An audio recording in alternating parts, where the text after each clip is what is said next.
आज के युग में ब्राह्मणों से एक द्रोह हो गया है लोगों को। तुरंत कह देते हैं ब्राह्मणों में कोई गुण नहीं है, ये नहीं वो नहीं। तो यहाँ भी शास्त्र भी कहता है ब्राह्मण में ये गुण होना चाहिए। ब्राह्मण में यह गुण जो पहले बताया गया, उनमें किसी के गुणों में दोष नहीं निकालना, मान की इच्छा नहीं रखना, द्वेष नहीं करना, किसी को दुख नहीं देना, दंभ नहीं करना और झूठ नहीं बोलना, ये ब्राह्मण में होना चाहिए। तो ऐसे ब्राह्मणों का आदर करना चाहिए। अब यहाँ प्रश्न है कि ये गुण नहीं है तो हम क्या करें, कहाँ से ब्राह्मण लावे? तो इसका उत्तर शास्त्रों में दिया गया है कि जिस तरह से ब्राह्मणों का पतन हुआ है उसी रफ्तार से, उसी परपर्सन कहते हैं, अनुपात संस्कृत में, उसी अनुपात में सबका पतन हुआ है। ऐसा नहीं कि केवल ब्राह्मणों का पतन हुआ है और बाकी लोग ऊंचा उठ गए, सबका पतन हुआ है।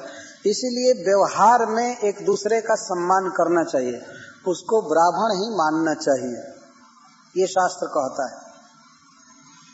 एक बार की एक घटना है, एक रामचंद्र नाम के राजा थे, और भगवान रामचंद्र नहीं दूसरे रामचंद्र, तो कुछ स्वभाव के उदंड थे। तो राजा ने अपने राज्य में एक घोषणा कराया कि हम ब्राह्मणों की परीक्षा करना चाहते हैं, हमारे दरबार में आइए। तो बहुत से ब्राह्मण आए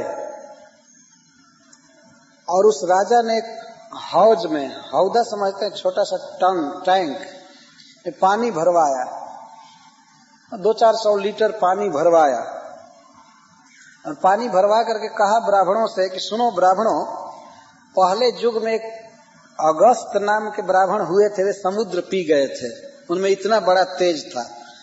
तो तुम में से जो भी ब्राह्मण इस पानी को पी जाएगा, 1-2 हजार लीटर पानी, तब मैं मानूंगा कि तुम लोग ब्राह्मण हो। क्योंकि एक ब्राह्मण समुद्र पी गया था, सागर पी गया था, तो तुम इतना पानी नहीं पी सकते हो, तो किस काम के ब्राह्मण? अब ब्राह्मण लोग बेचारे जवाब दे दिए, वो तो केवल 2-4 लीटर पी सकते थे, इससे ज्यादा तो पी नहीं सकते थे। तो सबको वो घोषित कर दिया कि तुम लोग पूज्य नहीं हो। एक ब्राह्मण उसमें बड़े चतुर थे, उन्होंने कहा कि राजा जी, आपका नाम रामचंद्र है और एक इतिहास बताता है वैदिक कि एक पहले रामचंद्र नाम के राजा हुए थे, भगवान श्री राम। तो आप क्षत्रिय हैं, वो भी क्षत्रिय थे। उन्होंने पत्थर को पानी में तैरा दिया था, पुल बांधे थे लंका जाने के लिए, पत्थर पानी में तैर रहे थे। हमारे पास है शालिग्राम शिला है, आप इसको पानी में तैरा दीजिए, तब हम मानेंगे कि आप सच्चा क्षत्रिय हैं। वो पहाड़ तैरा दिए थे, पर्वत, आप केवल छोटा सा पत्थर तैरा दीजिए पानी में, तब हम मानेंगे कि आप क्षत्रिय हैं, नहीं तो नहीं। तो अंत में वो राजा हाथ जोड़कर माफी मांगा कि मैं ऐसा नहीं कर पाऊंगा। तो उस ब्राह्मण ने कहा कि सभी ब्राह्मण अगस्त जी नहीं हो सकते हैं, जैसे तुम भगवान रामचंद्र नहीं हो सकते। तो इस हिसाब से जब ब्राह्मण गिरे हैं तो क्षत्रिय भी गिरे हैं, तो गिरे हुए लोग आपस में व्यवहार कर लें। लेकिन आज दोष दृष्टि हो गई है कि अरे वो ब्राह्मण है, ये है, उसमें ये नहीं, वो है, और तुम में सारा गुण आ गया है क्या?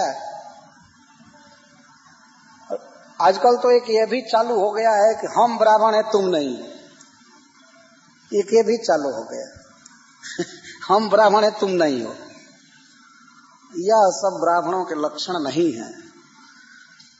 मनुष्य में मान नहीं होना चाहिए, मान विवर्जिता यहाँ शब्द आया है, मान विवर्जिता, मान की इच्छा नहीं होनी चाहिए।